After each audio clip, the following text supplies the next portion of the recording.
Assalamualaikum warahmatullahi wabarakatuh. Selamat pagi.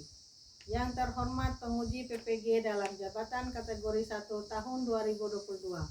Perkenalkan, nama saya Meriati Husen, nomor peserta PPG 20151919483. NIP 197603112014092001. Saya guru SMA Negeri 1 Wolowaru, Kecamatan Wolowaru, Kabupaten Ende. Hari ini saya akan melaksanakan praktek pembelajaran untuk melaksanakan uji kompetensi PPG dalam jabatan kategori 1 tahun 2022.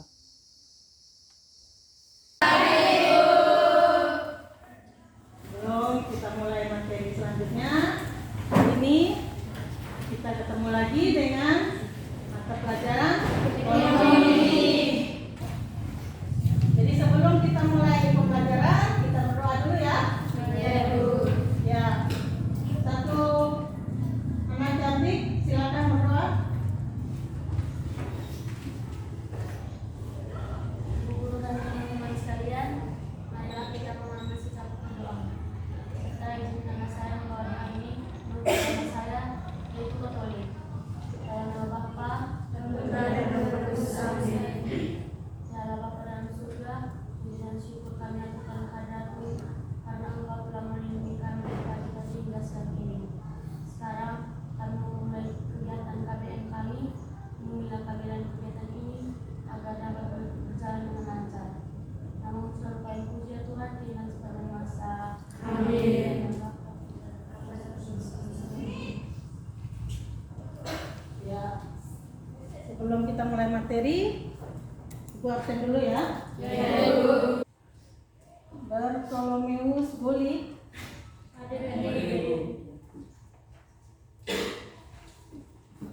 Gregorius Wate. Helena. Katarina. Maria Angelina. Maria Marianti. Marianus Rafael. Ada yang bisa hadir hari ini? Ada semua? Ya, Ibu.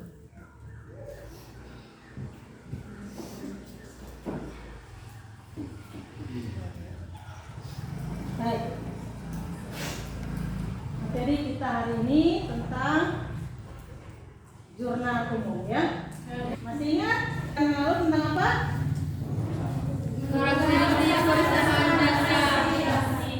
Iya. Salah satunya berkaitan dengan karakteristik perusahaan. Nah, kali ini kita akan belajar tentang jurnal umum ya. Model yang kita pakai hari ini itu adalah model program basic learning dengan metode secara singkat, ke kelompok ya, diskusi kelompok, tanya jawab dan penugasan. Nah, kenapa kalian ingin belajar? Kita belajar tentang jurnal umum ini itu supaya dalam kehidupan sehari-hari pencatatan itu jadi teratur. Uangnya keluar berapa, uangnya masuk berapa, itu akan dicatat secara sistematis untuk bisa mengetahui pengeluarannya kalian ya.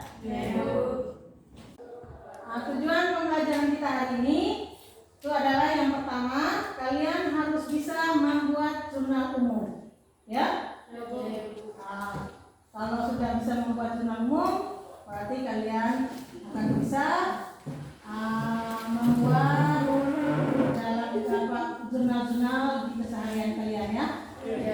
Ya. Halaman 76 aja ya. 5 menit ya.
Udah, berarti kita bisa lihat video ya. Ya, Ibu. Kita lihat video.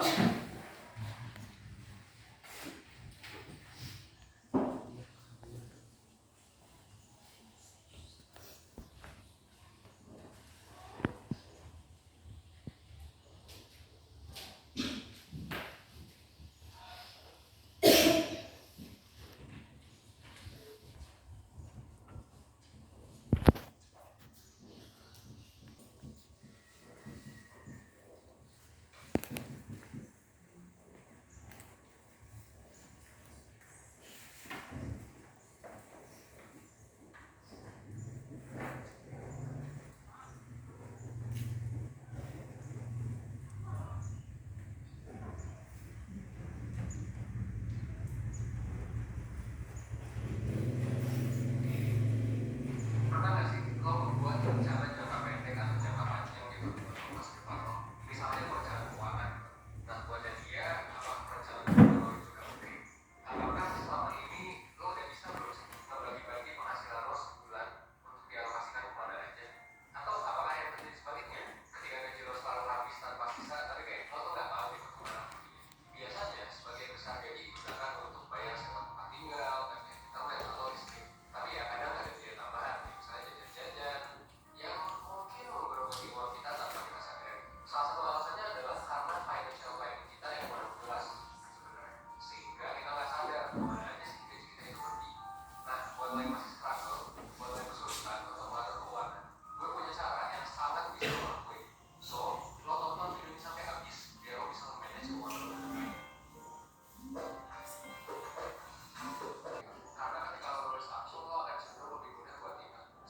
Mulai dari gaji tetap sampai dengan pendapatan freelance. Coba lo total semua sumber pemasukan lo selama 1 bulan.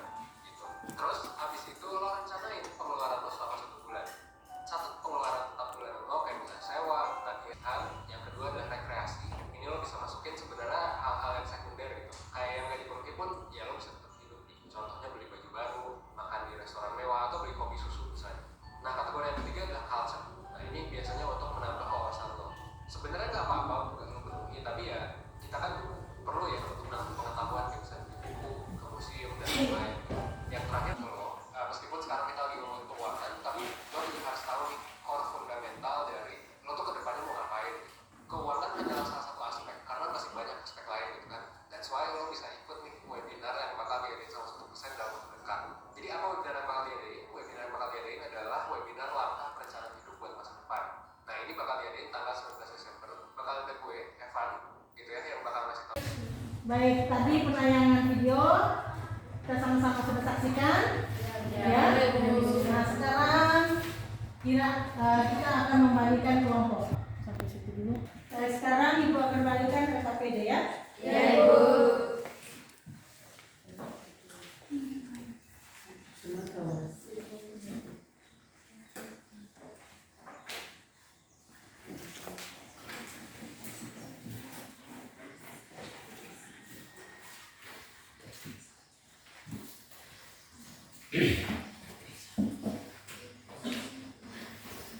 Kerjakan diskusi ini dari penayangan video tadi. Tentukan 2 pertanyaan ya. Lalu kerjakan soal yang ada di KPD. Waktu 15 menit. Tiap kelompok aktivitasnya. Silakan kerja.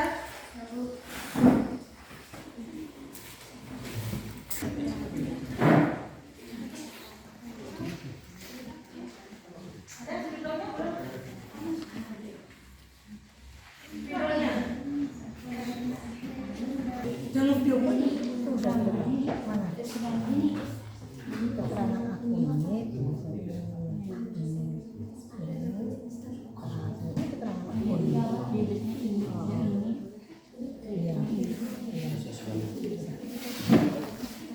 Ada bertujuh sebelum.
Ada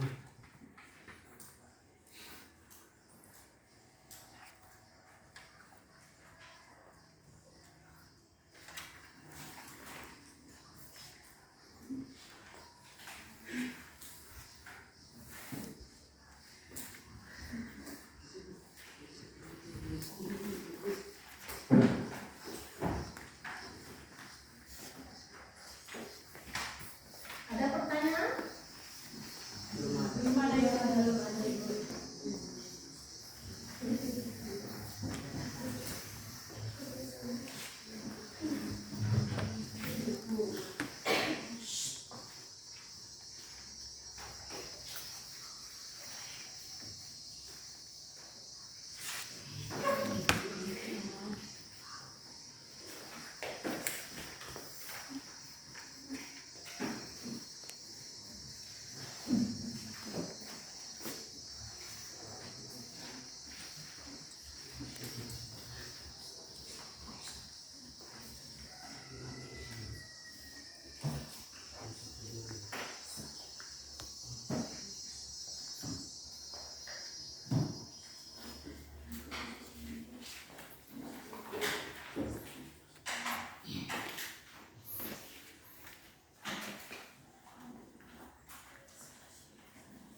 dipanggil Inta. Saya berdiri di sini mewakili dari kelompok 1 untuk mempresentasikan hasil diskusi kami. Nomor 1, buatlah 2 pertanyaan dari tayangan video tersebut. Jawab. 1. Bagaimana cara untuk mengatur keuangan dengan benar? Jawab. 1. Buat anggaran bulanan. 2. Sisihkan sebagian penghasilan untuk ditabung. 3. Bijak menggunakan kartu kredit. 4. Buat laporan keuangan harian. 5. Sisihkan penghasilan untuk investasi. 6. Buat 2 rekening bank. Yang kedua, mengapa sebelum itu laporan keuangan harus dibuat jurnal penyesuaian terlebih dahulu? Ya, kelompoknya yang jawab. Kelompoknya yang jawab.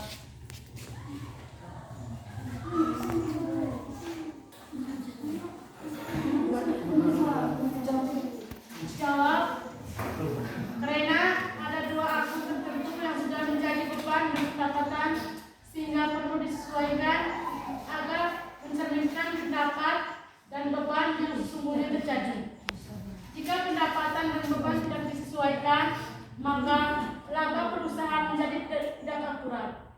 Bukan hanya itu, posisi keuangan perusahaan pun menjadi salah karena harta atau utang perusahaan tidak menunjukkan nilai yang sebenarnya. Sudah itu. Ya, terus nomor 2. Nomor 2, perhatikan transaksi berikut. Transaksi selama bulan Januari 2016 adalah sebagai berikut. 1.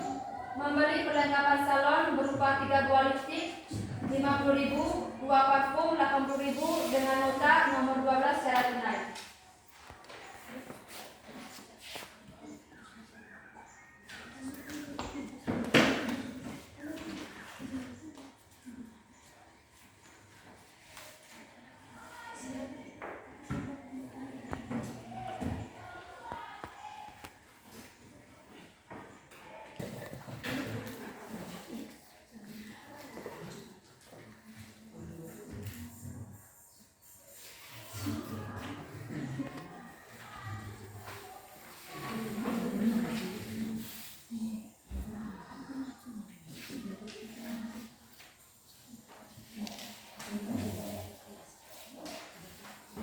Yang kedua, membayar beban iklan sebesar 250.000 dengan kwitansi nomor 105.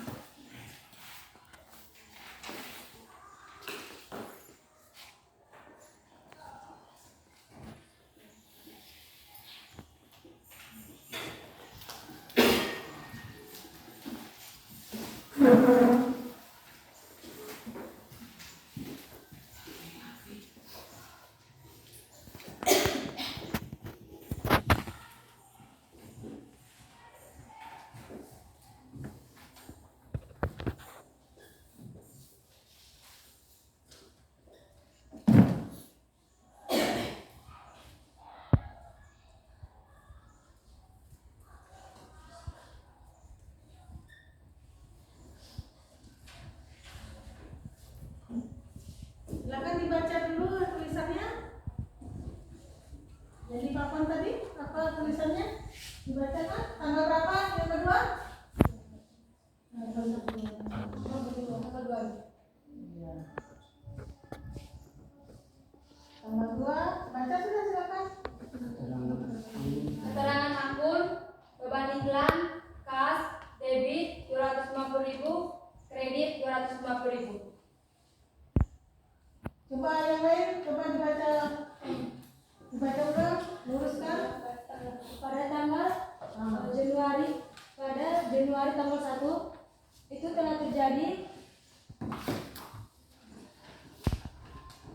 telah terjadi pembelian perlengkapan salon sebesar debitnya itu 310 serta kreditnya 310 juga. Yang kedua, Januari tanggal 2 itu telah membayar beban iklan sebesar 250 debitnya dan kreditnya juga 250. Kreditnya apa itu? Kreditnya itu perlengkapan ini.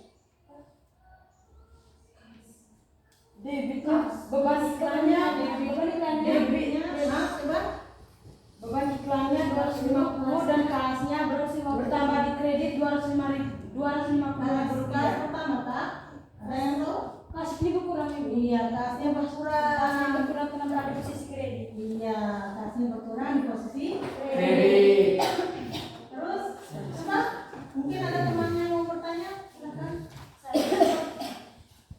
Saya Bu. Ya, Saya bertanya untuk soal nomor 1 itu mengapa dan apa saja yang ada dalam pengolongan akun beban?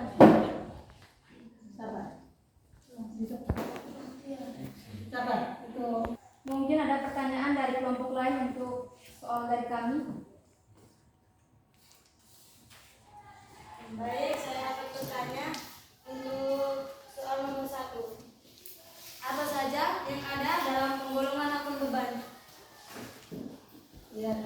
Coba kalau satu ada yang mau menjawab? Ada. Ya, silakan. Oke, baik, terima kasih atas kesempatan yang diberikan kepada kami. Sekarang saya akan membacakan jawaban dari kelompok 3. Yang pertama, beban sewa. Yang kedua, beban listrik. Yang ketiga, beban asuransi dan lain-lain.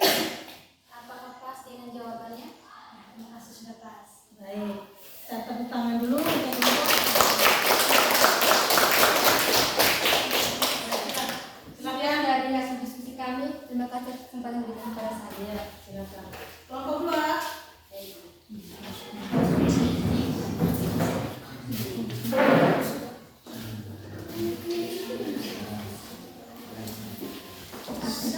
Selamat pagi Ibu, selamat pagi teman-teman. Selamat pagi, Baik, terima kasih atas waktu dan kesempatan yang telah diberikan kepada kelompok kami. Perkenalkan, nama saya Susanawati, biasa dipanggil Susan. Saya mewakili dari kelompok 2 ingin mempresentasikan hasil kerja diskusi kelompok kami.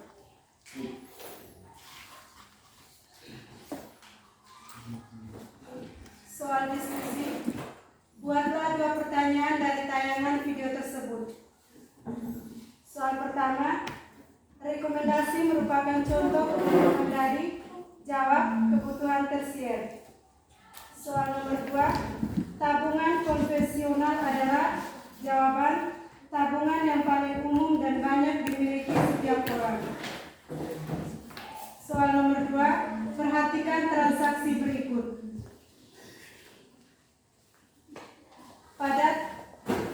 Pada tanggal 5 Januari 2016, membeli mebel kayu dari toko Jati faktur nomor 20 sebesar 4 juta dibayar tunai Rp1.500.000 kwitansi nomor 11.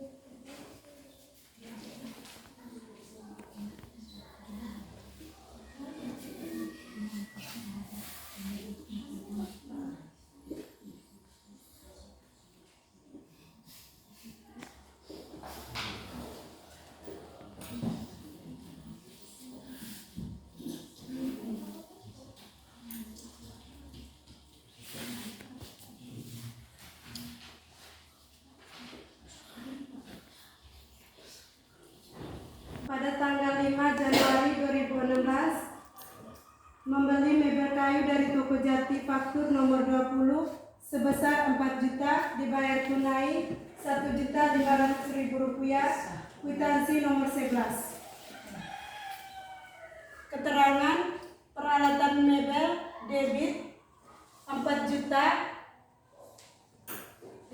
kas kredit Rp1.500.000, utang kredit Rp2.500.000. Pada tanggal 6, menyelesaikan jasa salon dengan harga 5 juta, nota nomor kilometer 9.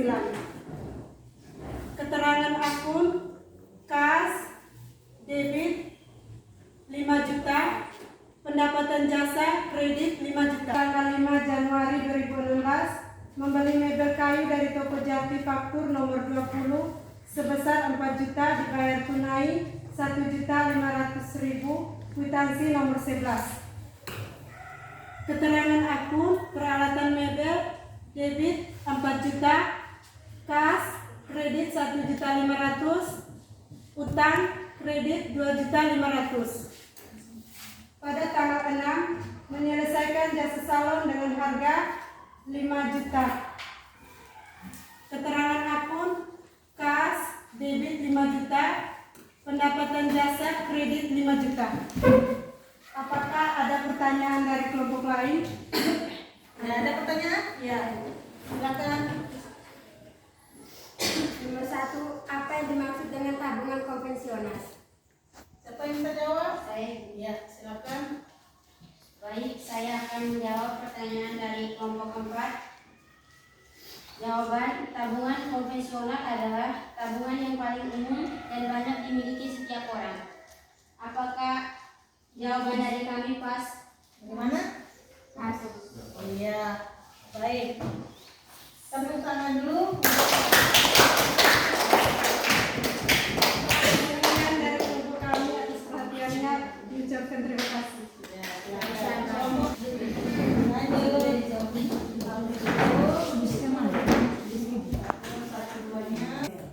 Baik, selamat pagi Ibu, selamat pagi teman-teman. Selamat pagi, Elis. Perkenalkan, nama saya Nisa Putreno, biasa disapa Elis. Saya berdiri di sini untuk mempresentasikan hasil diskusi kami. Soalan pertama, buatlah 2 pertanyaan.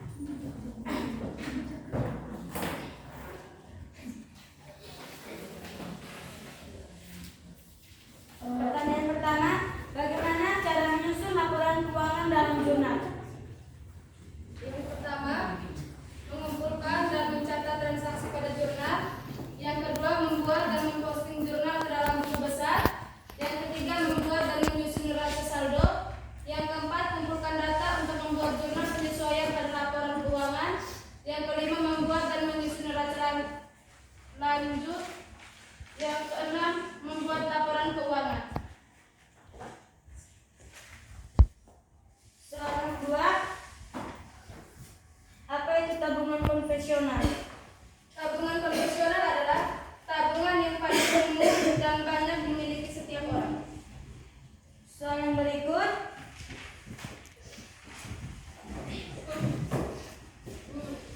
menyelesaikan jasa salon dengan harga sebesar Rp800.000.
Menyelesaikan jasa salon dengan harga sebesar Rp800.000. Keterangan akun khasnya berada di posisi debit sebesar Rp800.000. Pendapatan jasa berada di posisi kredit sebesar Rp800.000. Yang kedua, membayar persekot iklan untuk 10 kali tayang sebesar 4 juta. Keterangan akun asuransi dibayar di muka berada di posisi debit sebesar 4 juta dan beban asuransi berada di posisi kredit sebesar 4 juta. Sekian dari hasil presentasi kami. Mungkin ada pertanyaan? Ada pertanyaan? Tidak ada. Baik. Tepuk tangan untuk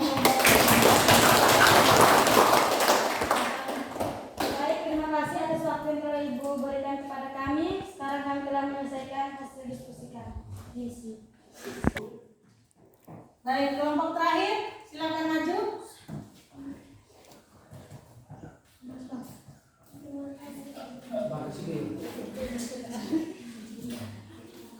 Selamat pagi Ibu, selamat pagi teman-teman. Selamat pagi. Terima kasih atas kesempatan yang diberikan kelompok kami. Saya akan mempresentasikan hasil dari diskusi kami.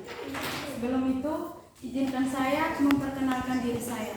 Perkenalkan, nama saya Maximian Bedi, biasa disapa Ina. Sekarang, saya akan mempresentasikan hasil dari diskusi kami.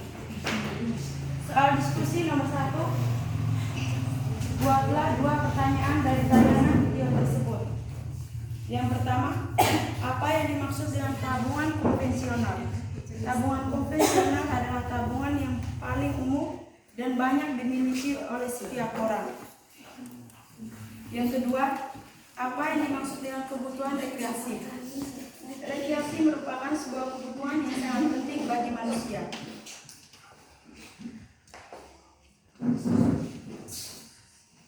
Nomor 2, perhatikan transaksi berikut. Pada bulan Januari 2006, pada tanggal 25 Januari 2016 terjadi transaksi. Tina mengambil uang kas untuk kepentingan pribadi sebesar Rp500.000. Tina menandatangani kwitansi tanpa nomor. Yang kedua, pada tanggal 27 Januari 2016 terjadi transaksi, diselesaikan rias seharga Rp250.000 yang akan dibayar beberapa hari. Faktur nomor P11.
Di sini terjadi transaksi pada tanggal 25. Tina mengambil uang kas untuk kepentingan pribadi sebesar Rp500.000. Tina menandatangani kwitansi tanpa nomor. Keterangan akun kas pada kolom debit sebesar Rp500.000 dan kas pada kolom kredit sebesar Rp500.000. Pada tanggal 27 diselesaikan rias seharga Rp250.000 yang akan dibayar beberapa hari. Faktur nomor P11. Keterangan umum kas pada kolom debit Rp250.000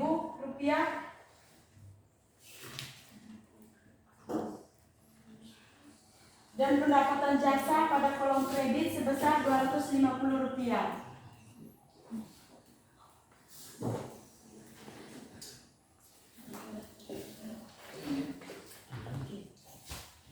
Sekian dari hasil diskusi kami. Apakah ada pertanyaan dari kelompok lain? Ada beberapa jenis tabungan di bank. Baik, saya akan menjawab pertanyaan dari kelompok 2. 1. Tabungan anak. 2. Tabungan mata uang asing. 3. Tabungan konvensional. 4. Tabungan berjangka. 5. Tabungan giro.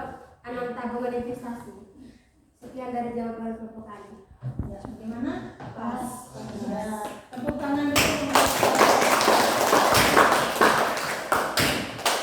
Silakan. Presentasi kita, kira-kira siapa yang bisa mengambil kesimpulan? Membuat kesimpulan siapa? Saya. Ya, silakan. Pada transaksi yang ini, menurut saya pemasukan dari saya, jika keterangan akun yang pertama agak ke kiri penulisannya dan keterangan akun yang kedua agak ke kanan, dan terjadi juga pada debit dan kredit. Debit penulisan angka pada debit agak ke atas dibanding dengan kredit. Kredit agak ke bawah. Ya, baik ya. Nah, jadi kesimpulannya tadi sudah. Terus ya, intinya dalam membuat jurnal ini kalian harus tahu aturan-aturannya ya. Aturannya debit itu kenapa? Aturan kredit itu kenapa ya? Nah, di situ terlihat kalau misalnya aturan kreditnya posisi debit kalau seandainya kasnya bertambah ya. Nah, kalau posisi kredit, kelasnya berkurang. Sampai di sini bisa? Bisa. Baik, sebagai penutup, Ibu ingin kasih penguatan sedikit ya dari hasil pembelajaran kita hari ini. Yang pertama, untuk pembuatan jurnal umum, kita harus tahu dulu metode 5 jari ya. Metode 5 jari ini kalau misalnya ini bertambah ya, duanya di dalam ini, duanya di bawah di dalam ke dalam, ini bertambah ya. Ini posisi harta, modal, pendapatan ya, utang dan beban. Nah, harta ini dengan beban masuk ke dalam, kalau bertambah di debit. Sedangkan utang, modal, pendapatan kalau bertambah kredit. Ini di luar ini kredit, dalam ini debit ya.